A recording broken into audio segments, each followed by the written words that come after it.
bit of a bizarre one for you, Sophie. But do you have any recommendations that you make in your practice to a family, newly diagnosed celiac child? My child has gone and eaten a loaf of bread. What on earth do I do now? What can I do? Help. Gosh, I guess Can you do anything? not really. I guess it's all supportive care, isn't it? Because they're not going to, well, chances are they're not going to feel very well, are they? So it's just a matter of some, oh yeah, no, it's supportive care really, isn't it? Yeah. Ondansetron can be useful in terms of that extreme nausea and vomiting, but it's time. Yeah, so you've just got to wait for it. So and I guess from my perspective, like slip-ups do happen. You can't control everything, and you've got to, it's finding the balance between living and being out in the world and being a member of society, but also protecting yourself. And you could be the safest person in the world, you could follow all the rules, you could live in a complete bubble, but mistakes happen and accidents happen because we're all human.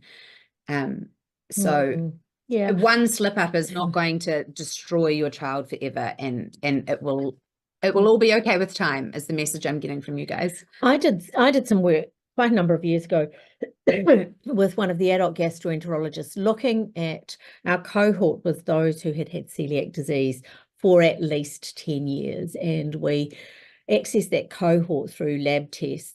And we were looking at a variety of measures with them in terms of quality of life. And some of the stories were absolutely heartbreaking, because there was one end of the spectrum where I recall one woman who was in her 70s in a new relationship, and she ate gluten-free when she was at home, and she didn't when she was with her partner because she didn't want to be a burden. Right to the other end of the spectrum, where some patients only trusted themselves to prepare food for themselves. And that gets back to your point, Sam, that it's just not living. And so it's creating that safety, that knowledge, that support network, but still living. Yeah. And often it's a challenge. I'll set families a little challenge. Actually, go and eat out. Eat out somewhere once a week. Get a few runs on the board. Feel as though you can do it. And I mean, certainly from my perspective, when I was first diagnosed, my world was very, very small, and I just wanted to get myself feeling better as quickly as I possibly could. So to start with, predominantly, I only trusted myself. And just that's how I felt safest. And I didn't want to be having those conversations like, oh, I don't want to tell people I've got celiac disease. Like it's weird and it's awkward, and I don't want to be the weird, awkward person. I just want to be me. So I did really limit myself. And then as you, I guess, get older, as you get more confident, as you,